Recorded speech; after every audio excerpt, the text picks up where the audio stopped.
नमस्कार. आज मी तुम्हाला एक अतिशय चांगली गोष्ट सांगणार आहे. तुम्ही देखील याबद्दल ऐकलं असेल. आज मी तुम्हाला कोणतीही सेवा किंवा उपाय सांगणार नाही, तर एक वैज्ञानिक गोष्ट सांगणार आहे. ही एक अद्भुत गोष्ट आहे, जी तुम्ही नक्कीच करायला हवी. जर तुमची कोणतीही इच्छा बऱ्याच काळापासून पूर्ण होत नसेल, तुम्हाला खूप आर्थिक समस्या येत असतील किंवा तुम्ही अशा परिस्थितीत अडकले असाल, की त्यातून बाहेर पडण्याचा कोणताही मार्ग तुम्हाला दिसत नाही. तर मी तुम्हाला एक गोष्ट नक्कीच सांगेन, एकदा करून पहा.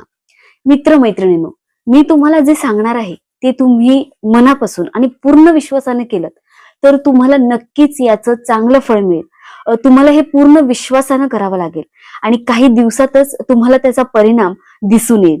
तर हे काही लोकांसाठी हे थोडं कठीण असू शकतं, पण असं म्हणतात की जोपर्यंत तुम्ही तुमच्या कम्फर्ट झोन मधून बाहेर पडून थोडं कष्ट करत नाही, तोपर्यंत तुम्हाला फळ मिळणार नाही. तर मित्रमैत्रिणींनो, जर तुमची समस्या खूप गंभीर असेल, तुम्ही हिंमत गमावली असेल किंवा सर्व उपाय करून पाहिले असतील, तर ही एक गोष्ट नक्की करून पहा.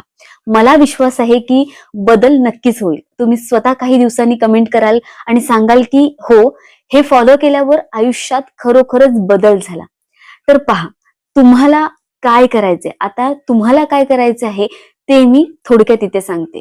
तर बघा, तुम्हाला ब्रह्ममुहूर्त ब्रह्ममुहूर्तामध्ये काही शब्द बोलायचे. तर आता तुम्हाला वाटेल की ब्रह्ममुहूर्तावर उठणे फार कठीण आहे, बरोबर? तर हे तुम्ही सुद्धा ऐकलं असेल. तर पहा, आज मी तुम्हाला एक गोष्ट स्पष्टपणे सांगते. जर तुम्ही बाहेर काम करत असाल किंवा रात्री खूप उशिरापर्यंत झोपत असाल, तरी तुम्ही 21 दिवस प्रयत्न करणे आवश्यक आहे. मी असे म्हणत नाहीये की ब्रह्ममुहूर्तावर उठल्यानंतर तुम्ही जागेच राहा, झोपूच नका. जर तुम्ही दिवसभर काम करत असाल आणि दुपारी आराम करण्याची संधी तुम्हाला मिळाली नसेल, तर तुम्ही स्वतःला त्यावेळी उठवायला भाग पाडा, असं मी अजिबात सुचवणार नाही. जे हे करू शकतात त्यांच्यासाठी ते खूप छान आहे, परंतु ज्यांच्यासाठी हे शक्य नाही त्यांच्यासाठी कोणतीही समस्या नाही, काही हरकत नाही. तुम्ही नाही केलं तरी चालेल. तुम्हाला हे शब्द फक्त 5 ते 10 मिनिटं बोलायचे आहे. त्यानंतर तुम्ही तुमच्या रोजच्या कामाला लागू शकता किंवा नित्यक्रमानुसार झोपू शकता. तुम्हाला हे फक्त 21 दिवसांसाठी करायचं आहे. आता बघा, काय करायचं आहे. आता मी तुम्हाला ब्रह्ममुहूर्ताबद्दल थोडक्यात समजावून सांगते. त्याच्यानंतर तुम्हाला काय करायचं ते सांगते.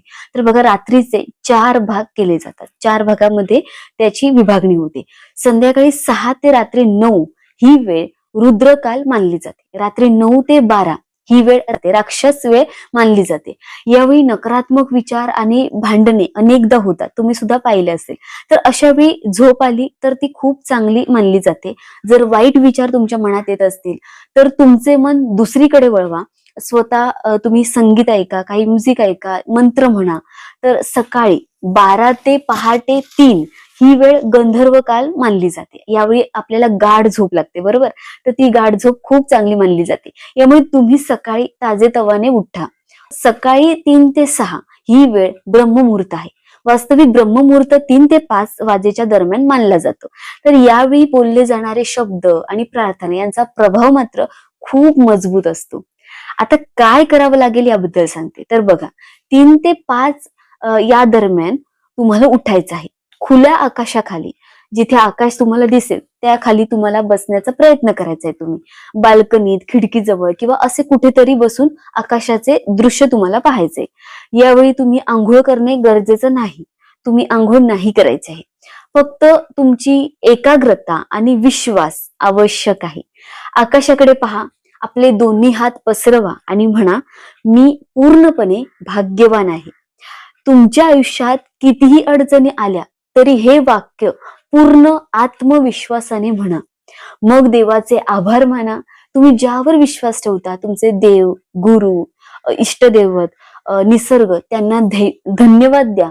यानंतर तुम्हाला जे हवं आहे ते तुम्ही वर्तमान कालमध्ये बोलायचं आहे. जसे, मी पूर्णपणे शांत आहे, मी पूर्णपणे आनंदी आहे, माझी तब्येत खूप चांगली आहे, माझ्या आयुष्यात सगळ्या चांगल्या गोष्टी येत आहेत, माझ्या कुटुंबातील प्रत्येक जण आनंदी आहे, सुरक्षित आहे, निरोगी आहे. देवाचे संरक्षण कवच नेहमी माझ्या सोबत असते, माझ्या भोवती असते.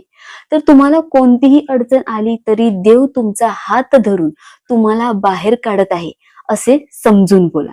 तर बघा, हे 21 ते 31 दिवस सतत करायचं आहे.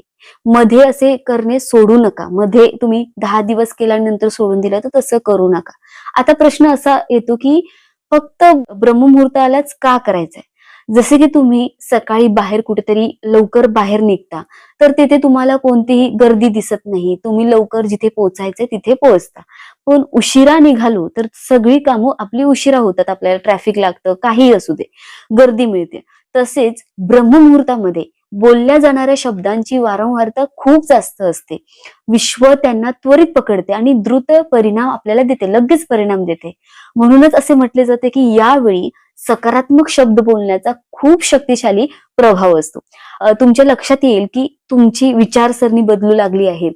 तुमच्या आजूबाजूची ऊर्जा एक प्रकारे सकारात्मक होऊ लागेल. लोक तुमच्याकडे आकर्षित होऊ लागतील. तुमच्या चेहऱ्यावर एक वेगळीच चमक येईल. एकदा पूर्ण आत्मविश्वासाने हे करून पहा. तर मला खात्री आहे की काही दिवसात तुम्ही मला कमेंट कराल आणि मला सांगाल की तुम्हाला बरे वाटत आहे आणि तुमचे काम सुरू झाले. कोणतेही जे काम अडकलेलं होतं ते काम पूर्ण होत आहे आणि तुम्हाला ज्या काही प्रॉब्लेम येत होत्या त्याच्यातून तुम्हाला मार्ग मिळू लागला आहे. तुमच्या आयुष्यात मोठी समस्या होती, पैसे मिळत नव्हते, कुठल्या ना कुठल्या मार्गाने तुम्हाला पैसे मिळू लागतील. तुमच्या घरात देवी लक्ष्मीचा वास होईल. म्हणजे कुठल्याही मार्गाने तुमच्या घरात पैसे येतील. माता लक्ष्मी तुमच्यावर प्रसन्न राहील.